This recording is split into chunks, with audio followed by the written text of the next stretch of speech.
మీరు చూస్తున్నారు FIR news. తాజా వార్తలు, కీలక అప్డేట్స్ కోసం మా ఛానల్ను సబ్స్క్రైబ్ చేయండి. పత్రికా విలేకరులకి, మాకు సహకరిస్తున్నటువంటి ఉద్యోగ సంఘాలకి, మాకు ఎవరైతే సౌకర్యం అందరికీ నా యొక్క నమస్కారాలు. మేము వ్యవసాయ శాఖ యందు గత 14 సంవత్సరాలుగా వర్క్ చేస్తున్నాము ఎంపీఓలుగా. మేము 2014 నందు ఈ ఉద్యోగంలోకి రైతులకి వారధిగా ఉండి, ప్రభుత్వానికి రైతులకు మధ్య వారధిగా ఉండి, రైతుల యొక్క సమస్యలు తీర్చుకుంటూ పనిచేస్తున్నాము. కాకపోతే గడిచిన గవర్నమెంట్లో మాకు ఎలాంటి సచివాలయాల ద్వారా వచ్చిన తర్వాత ఇంకా పట్టించుకునే వారు ఎవరు లేరు.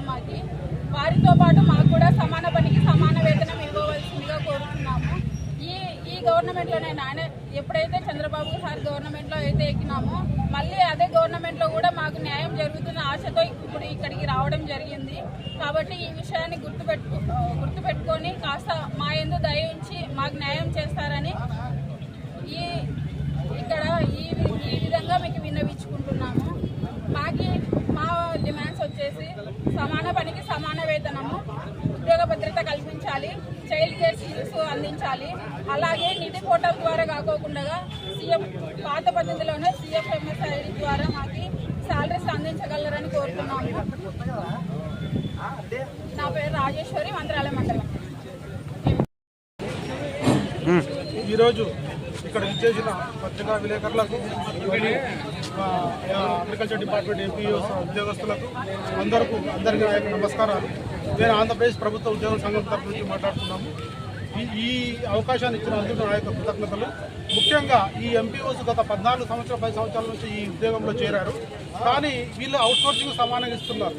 కానీ ముఖ్యంగా ప్రతి ఒక్క విషయంలో రైతులకు అందించాల్సిన ప్రతి ఒక్క విషయంలో వీళ్ళ సహకారం లేకుంటే రైతులకి ప్రభుత్వానికి మధ్యలో వారధిగా పనిచేస్తున్నారు. ఇలాంటి వారికి ఒక 15,000 రూపాయల జీతంతో గత 14 సంవత్సరాల నుంచి నడుస్తూ ఉంది.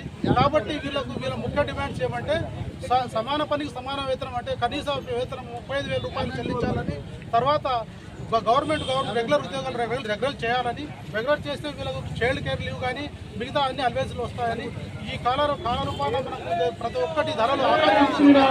కానీ 10,000 రూపాయలతో వీళ్ళ జీవనం చాలా కష్టంగా ఉంది. కానీ ఇలాంటి పరిస్థితుల్లో ఇప్పుడు జీతాలు కూడా వీళ్ళకు CFMS నిధి ద్వారా ఇస్తామంటున్నారు. నిధి ద్వారా వీళ్ళకి ఇచ్చినామంటే ప్రభుత్వానికి వచ్చే పథకాలన్నీ పోతాయి. కాబట్టి దయచేసి ప్రభుత్వానికి ఆంధ్రప్రదేశ్ ప్రభుత్వ ఉద్యోగుల సంఘం నుంచి విన్నవిస్తున్నాము, కోరుతున్నాము. వీళ్ళొక డిమాండ్ తీసుకొని పరీక్షించి వెంటనే అమలు చేయాలని ఆంధ్రప్రదేశ్ ప్రభుత్వ ఉద్యోగుల సంఘం ఆదోని తాలూకు కోరుతుంది. ప్రభుత్వాన్ని డిమాండ్ చేస్తున్నాం. ఆంధ్రప్రదేశ్ ప్రభుత్వ ఉద్యోగుల